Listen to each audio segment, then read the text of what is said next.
kombëtare.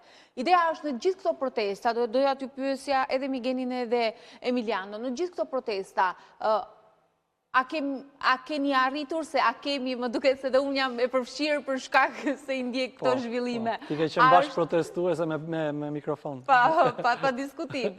A është arritur diçka? Kjo është një pyetje shumë e mirë dhe vlen të komunikohet në publik që shpeshherë politika është e interesuar dhe kryesisht aspektet partive politike janë të interesuar që t'u tregojnë njerëzve që me protesta nuk arrihet diçka edhe një lloj kurthi që aktivistët e shoqërisë civile janë gjendur për t'i thënë qytetarëve, për t'i majtur motivuar qytetarët në për protesta, shpeshherë janë nxituar për të thënë që nga protesta s'kemi fituar asgjë, nuk na kanë dhënë asgjë, për të mbajtur të motivuar njerëzit për të vazhduar për të protestuar, por e vërteta të paktën e jona në atë që kemi parë është që ne nuk kemi kthyer asnjëherë mbrapsht në shtëpitë tona me më pak se ç'kemi pasur kur kemi dalë. Pra gjithmonë kur kemi dalë, nuk kemi marrë asnjëherë aq sa kemi dashur, po kemi marrë më shumë se sa po të rinim në shtëpi. Dhe e them pas çdo proteste, qoftë të vogël, qoftë të madhe. Protestat të cilat kanë qenë me 10 veta në derën e fakultetit. Kemi realizuar 2-3 gjëra. Protesta për diplomat e vonuara të Fakultetit të Ekonomisë në Universitetin e Tiranës.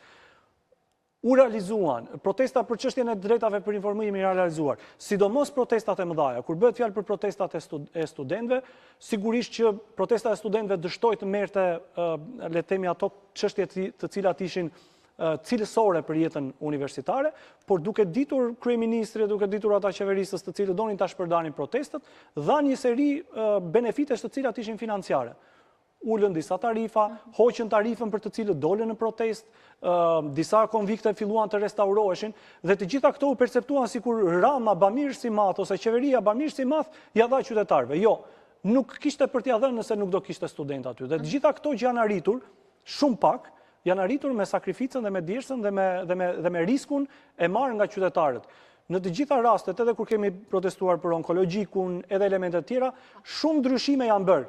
Jo në atë nivel që kemi dashur, po absolutisht që mekanizmi i reagimit ka funksionuar asnjëherë.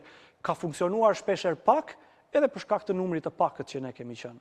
Jo e gjithë shoqëria ka qenë e sensibilizuar, shumë prej tyre mund të mos i besonin, Migenit mund të mos i besonin lëvizjes bashkë, qendresës qytetare. Domethënë ka një seri mungese besimi neve si qytetarë brenda këtij vendi, ndërmjet aktorëve të shoqërisë civile ose aktorëve politik, dhe përpasoj këta aktorë bëhen më të dobët në kërkesat e tyre dhe për shkak të mungesës së masivitetit. Po fjala vjen kur bëhet fjalë për protestat të cilat lidheshin për sigurinë e fëmijëve në shkolla, u rrit numri i oficerëve të sigurisë me 2 fishin e atyre që ishin, a pati efekt apo jo, unë mendoj që nuk pati efekt, por gjithsesi le të themi pati një lloj lëvizje dhe një presioni ndaj qeverisësve, të cilët nxituan të jepnin një zgjidhje me nxitim, dhe zgjidhje me nxitim asnjëherë nuk kanë rezultatet e duhura, por për ta përfunduar edhe për ta përforcuar është që protestat vlejnë në çdo rast.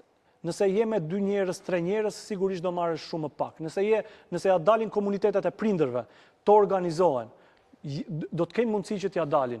Unë mendoj që nëse ka një arsye të madhe për të protestuar dhe për të organizuar strukturat e prindërve në këtë vend, është për orarin e fëmijëve në shkolla, që nuk ju del rruga për t'i shpënë, aq pak qëndrojnë në shkolla, do duhet të jetë orari 8-4, po edhe të ketë të gjithë disiplinën që duhet të ketë një shkollë. Nuk mundet që në shkollë të vënë fëmijët, më fal për shprehjen, po si rrugëçër, me tuta, me xhubokse, me kapuça, dhe do duhet të ketë minimalisht uniformën. Pra, si paraqitet nxënësi minimalisht do duhet jenë me shikojeni pamjet që vinë nga këto sherret e fëmijëve nëpër kamerat. Nuk kanë çantë. Kjo është e patolerueshme. Nuk mundet që ne të pranojmë neve që një kom do zhvilloj dijen e vet, arsimimin e popullatës së vet, kur fëmijët nuk mbajnë çantë në kurisë.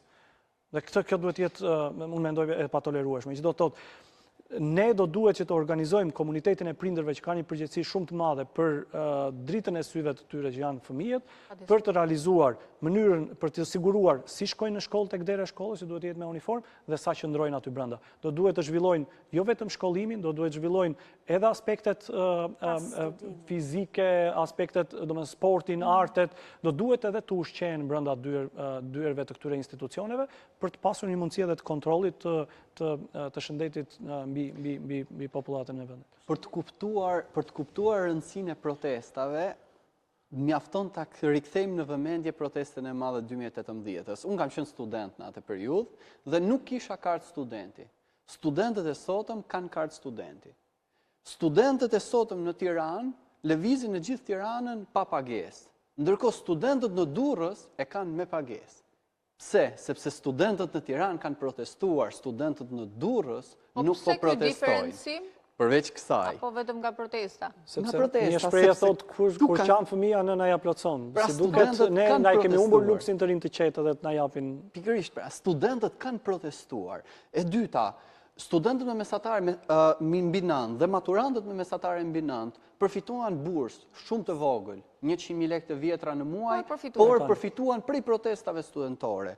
Dhe diçka, u përfitua përgjysmimi i tarifave të masterit për studentët me mesatare mbi 9. Sigurisht është shumë pak, por u fitua nga protestat studentore. Ka shumë të drejta, u hoqen dhe pedagogët korruptuar nga fakultetet tona pikërisht prej protestave. Dhe ne si aktivistë Lëvizjes Bashk besojmë shumë tek organizimi dhe i ftojmë gjithë njerëzit që të organizohen në vendin e punës, të organizohen në universitet, të organizohen në lagje, nuk ka nevojë të organizohet vetëm kur vjen partia. Mund të organizohesh edhe vetë si qytetar për të ngritur problematikat që ti përket ditë për ditë. Studentët kanë qenë një shembull shumë i mirë, derisa u posua një goditje shumë e madhe nga pandemia, ku u mbyllën totalisht universitetet, u mbyllën shkollat dhe dështoi i gjithë organizimi brenda në universitet. Sot çdo kush që është aty në panelin bashkë me Ramën duhet i bëjë një pyetje vetes. Studentët a kanë këshilla studentor funksional sot në universitete? A ka? Sigurisht që nuk ka. A ka unione studentore që e bën akoma më demokratik universitetin se sa këshillat studentor?